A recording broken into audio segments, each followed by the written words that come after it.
A steam engine is a machine using steam power to perform mechanical work through the agency of heat. A brief treatment of steam engines follows. For a full treatment of steam power and production and of steam engines and turbines, see energy conversion, steam engines. In today's video, we will be showing you how steam trains go to full speed. Without further ado, let's begin. Firstly, it is important to understand that a steam train is powered by steam produced from boiling water in a boiler. To get the train up to full speed, a lot of steam needs to be produced and maintained at constant pressure. This is achieved through a variety of components, including the fuel and water supply, the boiler, and the drivetrain. In a steam engine, hot steam, usually supplied by a boiler, expands under pressure, and part of the heat energy is converted into work. The remainder of the heat may be allowed to escape, or for maximum engine efficiency, the steam may be condensed in a separate apparatus, a condenser, at comparatively low temperature and pressure. For high efficiency, the steam must fall through a wide temperature range as a consequence of its expansion within the engine. The most efficient performance, that is, the greatest output of work in relation to the heat supply, is secured by using a low condenser temperature and a high boiler pressure. The steam may be further heated by passing it through a superheater on its way from the boiler to the engine.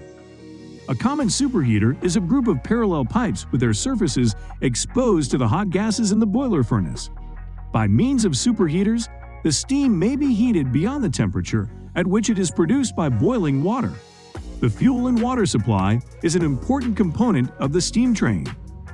Coal is the most common fuel used in steam trains, and it is fed into the firebox by the fireman. The fireman must maintain a steady fire to heat the water in the boiler and produce steam. Water is also necessary for producing steam, and the steam engine has a water tank and a tender to supply the boiler with water. The water is fed into the boiler via a pipe, and it is heated by the fire in the firebox.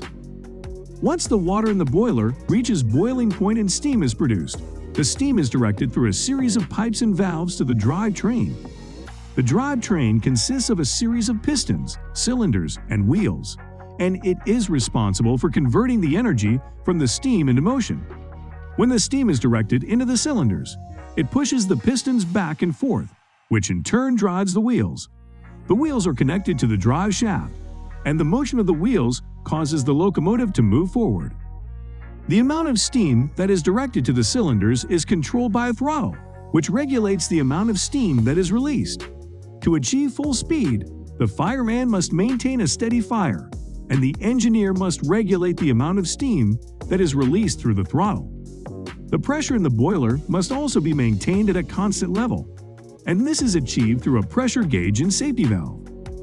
In addition to the mechanics of the drivetrain, there are other factors that affect the speed of the steam train, including the gradient of the track and the condition of the locomotive. When climbing a steep hill, for example, the steam train will require more power to maintain speed, and the fireman will need to feed more coal into the firebox to produce more steam. Finally, it is worth noting that steam trains require a significant amount of maintenance to keep them running smoothly. The boiler must be regularly cleaned and inspected, and the drivetrain must be oiled and maintained to prevent wear and tear. In summary, the process of getting a steam train up to full speed involves a complex interplay between the fuel and water supply, the boiler, and the mechanics of the drivetrain. So guys, let me know your thoughts down in the comments section below. For more interesting content, give this video a thumbs up, and don't forget to subscribe to the channel for more awesome content. Have a nice day, and I will see you in the next video.